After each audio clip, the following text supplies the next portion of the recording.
Halo semuanya. Kali ini kami akan menjelaskan materi mengenai teori komunikasi persuasif. Mari mengenal teori komunikasi persuasif. Teori komunikasi persuasif adalah kerangka kerja yang digunakan untuk memahami dan menganalisis bagaimana pesan-pesan persuasif mempengaruhi sikap, keyakinan, dan perilaku khalayak. Teori ini berfokus pada proses persuasi yang melibatkan komunikator yang berusaha mempengaruhi audiensnya melalui pesan-pesan yang dirancang secara strategis. Dicetuskan oleh Aristoteles pada tahun 384 hingga 322 sebelum Masehi. Karl Hofland pada tahun 1912 hingga 1961. Richard E. Petty pada tahun 1950-an dan John Cacioppo pada tahun 1970-an. Albert Bandura pada tahun 1925. Menggunakan pendekatan tradisi sosiopsikologi.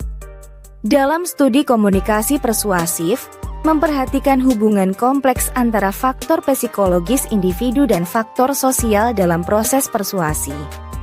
Ini membantu kita memahami bagaimana komunikator mempengaruhi audiens melalui strategi persuasif yang dipengaruhi oleh norma sosial, konteks budaya, dan interaksi sosial.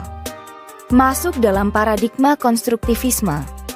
Mendasarkan diri pada paradigma konstruktivisme. Dengan demikian, dalam studi komunikasi persuasif menggarisbawahi bahwa proses persuasi adalah interaksi kompleks antara komunikator, pesan persuasif, audiens, dan konteks sosial yang semuanya berkontribusi pada konstruksi makna dan respons persuasif.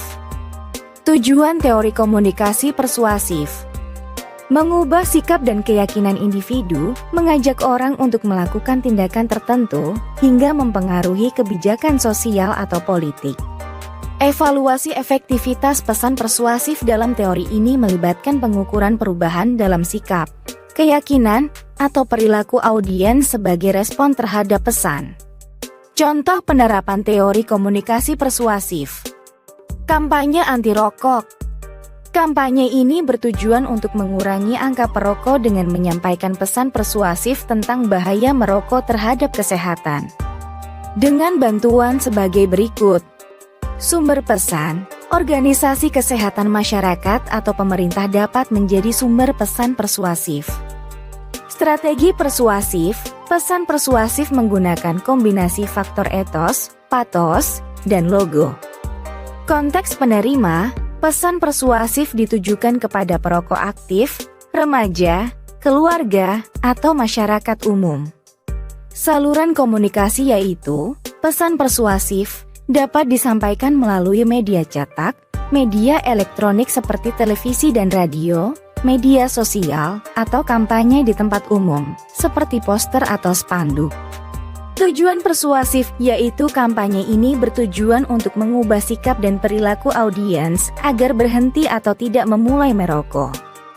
Evaluasi yaitu efektivitas kampanye, dapat diukur dengan mengamati perubahan sikap dan perilaku pembeli, tingkat partisipasi atau survei tentang kesadaran dan pengetahuan tentang bahaya merokok. Kesimpulan contoh kasus. Kasus tersebut menggambarkan penerapan teori komunikasi persuasif dalam merancang dan melaksanakan kampanye anti merokok. Dengan menggunakan strategi persuasif yang sesuai dengan audiens dan tujuan yang diinginkan. Kesimpulan materi.